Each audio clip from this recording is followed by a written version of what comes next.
of all, I want to ask you guys a question. How many of you grew up in Christian families? Or grew up with Christian, or with your parents teaching you Christian morals and, well, but, alright, so, most of you. Same with me, I've always been in a Christian family, so the main question for my life was never whether I believed in Jesus or not, but the main question was why.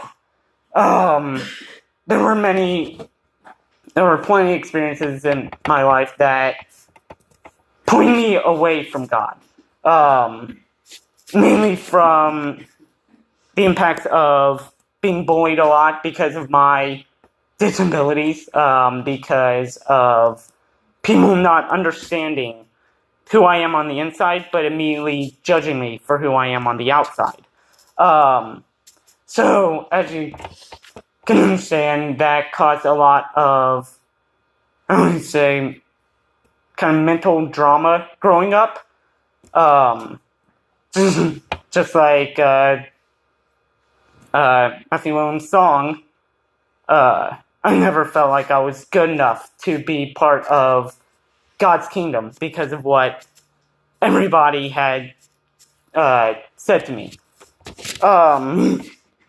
So, first off, I want to talk about a quote that my dad said early on in my childhood to more or less impact how I thought about myself and how I sort of drowned out what other people, the negative thoughts that other people had about me.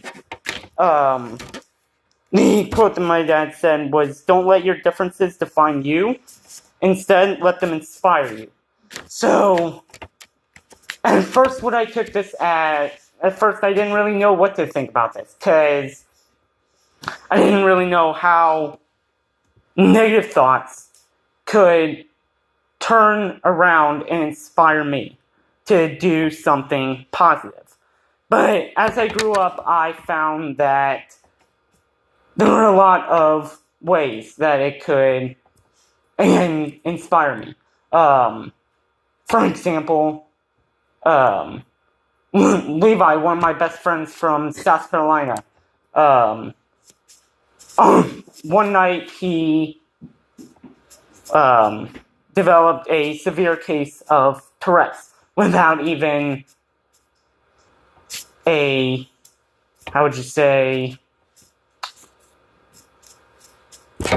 without even realizing it until he had it, just on a whim. It happened overnight. So, what's crazy about it is that normally Tourette's are just like snowflakes. None of them are alike at all. You will almost never find two symptoms of Tourette's that are the same. Well, the thing is, Levi had the exact same Tourette's I did. So, for all my childhood, the only question I would really ask was, why did God curse me with these? Thinking that he did not love me because of what other people had said, what other people had influenced me to think. However, it's the exact opposite of that. I brought up a quote of pretty much how I thought. And I see a lot of people think that it is not okay to question God. But on the contrary, it's perfectly alright to question God. In fact, even Jesus did it multiple times in the Bible. Mark 27, verse 46 says, "And about the 9th hour, Jesus cried out with a loud voice, saying, my God, why hast thou forsaken me?" So, I just wanted to say that it's alright to question God. What brings it too far is that you think God has negatively impact you because of what he has given you. You may think any kind of difference or disability will differentiate you from everybody else. On the outside, yes, but on the inside, we're all sons and daughters of Christ. On the inside, we're exactly the same. So a lot of people think that's bad, but it's really not.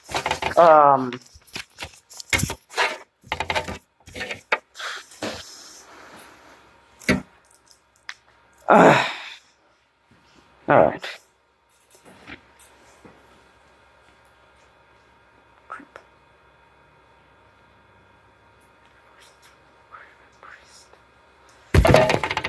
Sorry about this.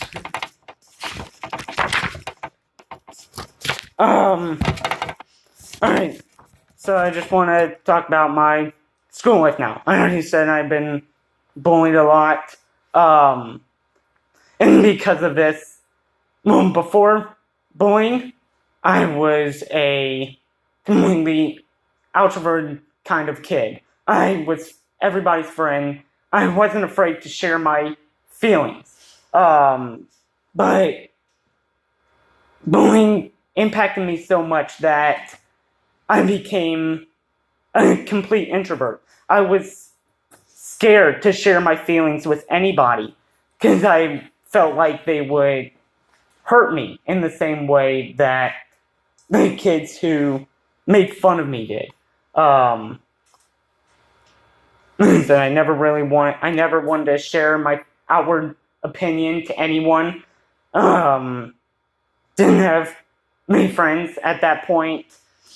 I just want to bring up at that point, I either had friends that were a lot older or a lot younger. I had lots of trouble making friends my age, or even close to my age. But my parents, of course, knew about this. They wanted to help me through it in any way possible. So they signed me up for Little League football. They ended up telling the coaches about what I had gone through at early ages, and they wanted to help me through it. The coaches as well as the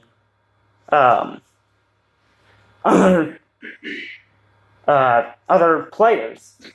So they wanted to inspire me in a way that would encourage me and build up my self-confidence again. So they would do stuff like going through there. I was a very small child growing up. I was about half the size of everybody else on the team. So I wasn't that strong. I wasn't that fast. I was very puny. So when we would, for example, run laps every day, I would be the last one to end. But instead of just waiting there, waiting for me to complete my laps, they would run out with me until I completed running. So then they would run with me. Another thing is during our homecoming game, during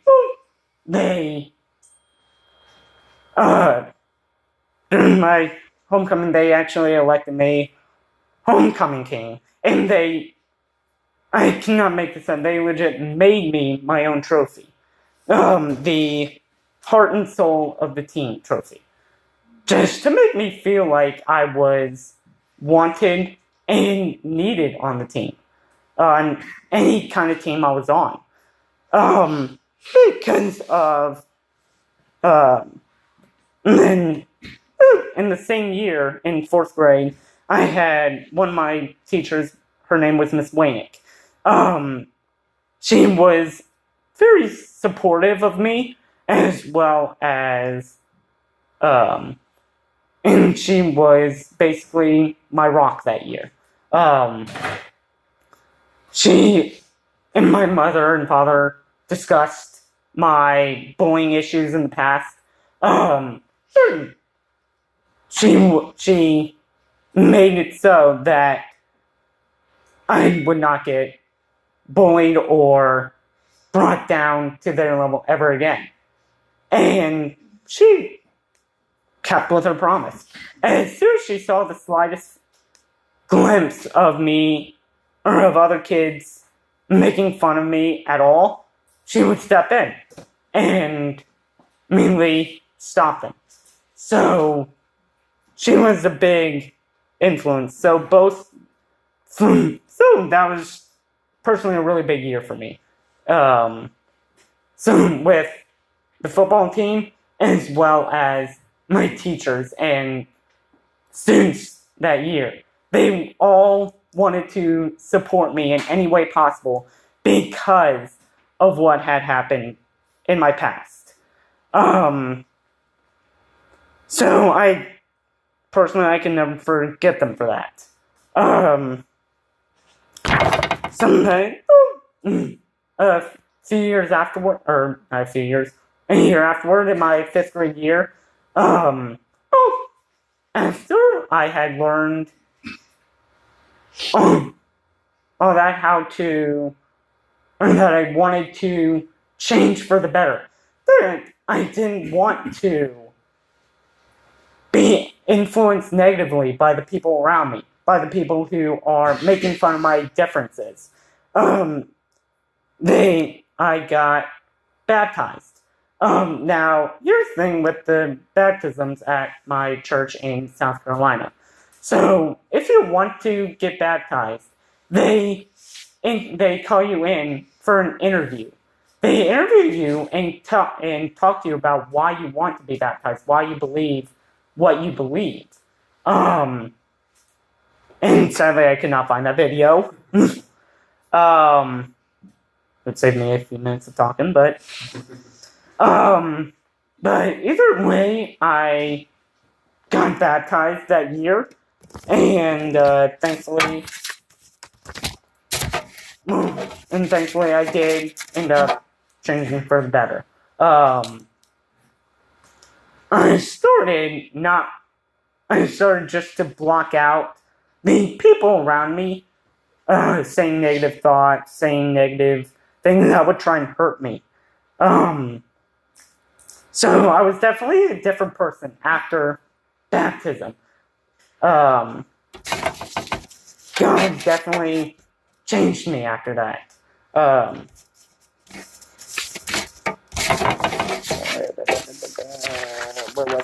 Where was it? There it is. But, freezing up again. Stop doing this. Stop doing this. So, after my baptism, I didn't let anybody else hinder my thoughts about myself to lower my self-confidence.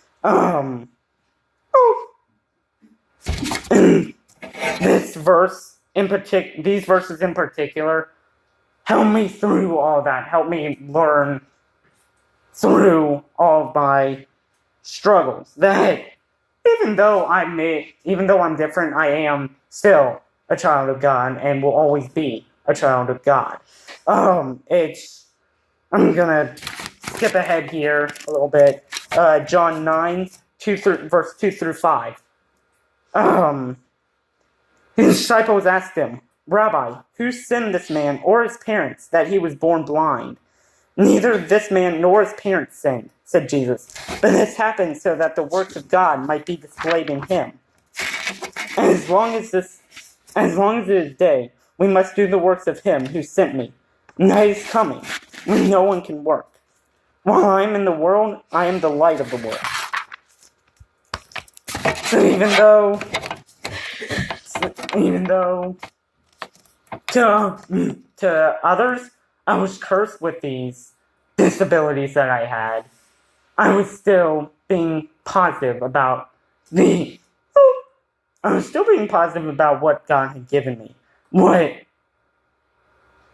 I didn't want the negative thoughts to cloud my mind of the gracious gift that God has given me to say, hey, yes, I have this, but I can overcome these disabilities and still be a child of God, follower of Christ. I just found this, or I thought about this, this kind of quote pertaining to this, but I wrote here that my Tourette's isn't a disability, but instead it's an opportunity. An opportunity to share God's love through, like I already said, disabilities, that I can, that myself and anyone can overcome disabilities if they want, if they so choose to share the light of God.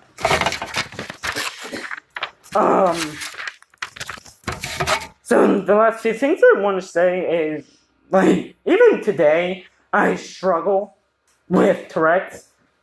Not how I did before, where bullying was a big factor, or not wanting to believe that God would give me such a curse, that in terms that I would say before my youth. But we are trying to today get rid of them by means of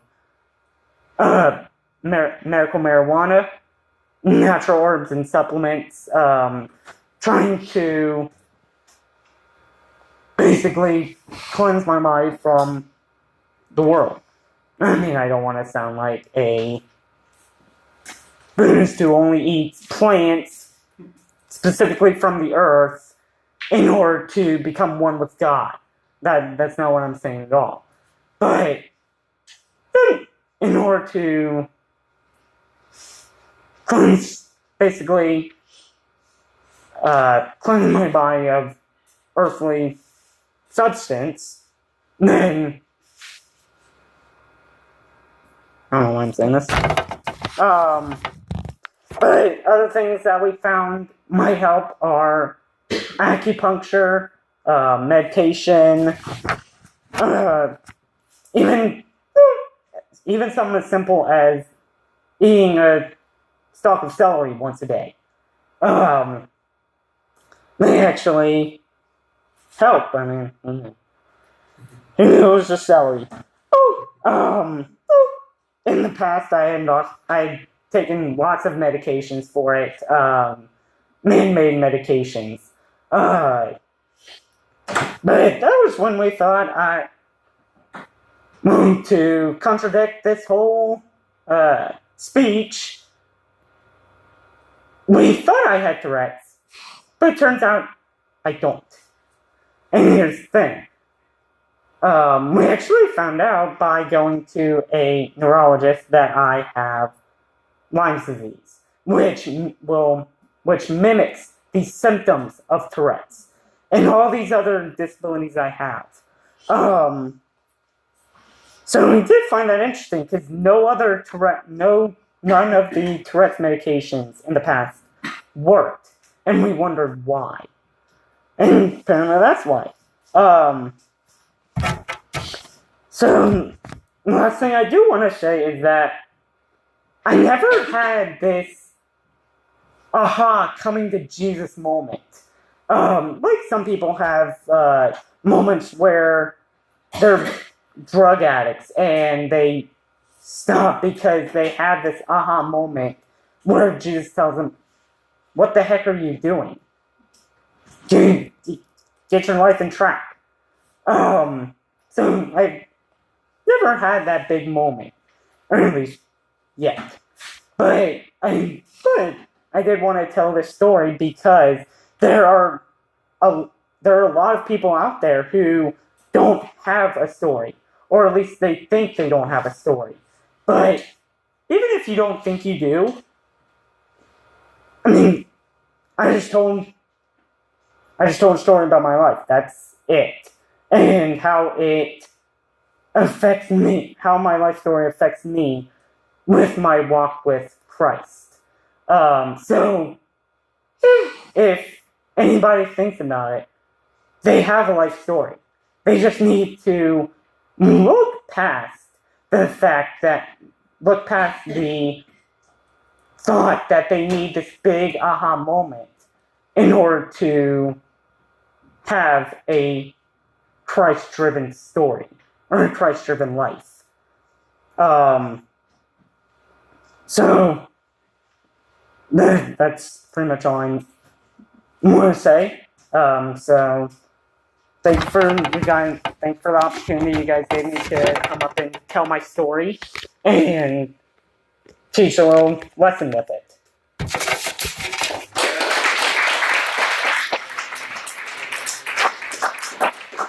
So I'm super thankful Jeremy was able to share his story, and I think one of the big things I heard through that is the importance of community, the importance of supporting each other. And so I really appreciate you sharing your story, man. So I'm going to pray for us, and then we're closing for the evening. So, God, thank you so much for who you are. Thank you so much for Jeremy's story and for how you've been present all the way through, and even the things he said. This isn't a disability, it's an opportunity, and for the opportunity for your light to shine through Jeremy. You say that you're the light of the world, but you also tell us we're the light of the world. So I just thank you for his story and for what's coming after. I ask all in your name. Amen. Boom. We did it.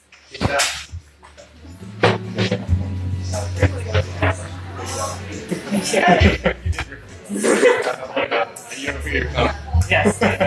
You did awesome.